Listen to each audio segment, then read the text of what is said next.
everyone, welcome to our GeForce coverage at E3 2019. My name is Shannon Morris and I'm joined by Pawel to talk about Cyberpunk 2077. It looks amazing. Tell me a little bit about the storyline on this game.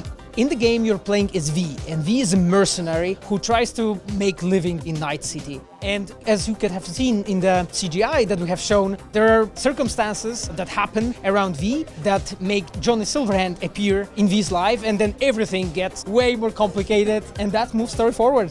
Well, I would love to talk a little bit about the Johnny character, who is portrayed by Keanu Reeves. Can you tell me how you got Keanu on board for this project? We have actually started talking to him like long time ago. It was like almost a year or something. He has a history of playing strong characters in like cyberpunk setting. So we're like, yeah, he fits really well to this role. So basically we got him into the game. He approved the model of the character. He plays a major role in the game. And as V, you can develop this relationship in very different ways. Were you inspired by any of his previous work, like Matrix or Johnny Mnemonic? Oh, I mean, you saw the demo, right? So Yep. There was one moment when we show off the nanowire. That's like straight from Johnny Mnemonic. There's like bajillion references. The most important ones are the movie references, I think. So we would go for like Blade Runner, obviously. Then, you have Akira. Then you have Cowboy Bebop. Then, there's lots of books, like books from Gibson, for instance, books that are like kind of the ground of cyberpunk as it is. But of course, there are also game references. Like in terms of games, I think the closest to me is Vampire the Masquerade, Bloodlines. I was absolutely captivated by the Bloodlines and by the game itself. It had a lot of awesome elements. And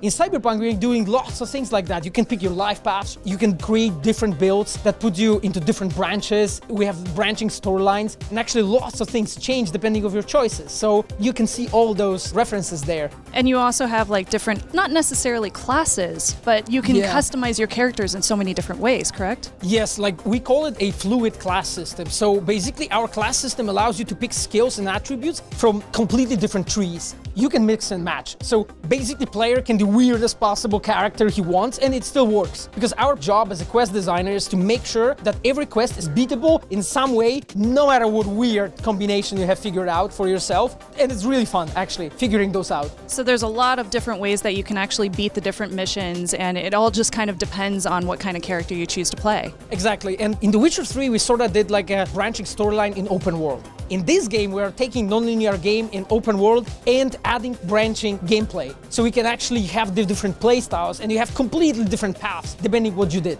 You can actually go through the game and use non-lethal ways of beating the missions. Absolutely, Can you do that through the whole thing? Yes, absolutely. So this is one of the changes that we have done actually from the previous year. You can do it in every possible quest. All the main quests, side quests, minor quests, and street stories are supporting that, so you don't have to kill anybody.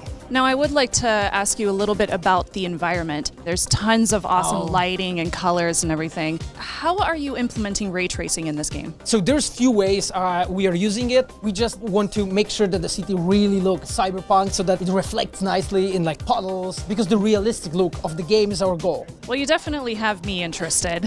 When does the game come out? The games came out at the 16th of April 2020. Thank you so much, Pawel, for talking to me about Cyberpunk 2077. I loved it. It was awesome. Thank you everyone for watching, and don't forget to subscribe and comment down below on any of our E3 2019 coverage. I'm Shannon Morris. Thanks for watching.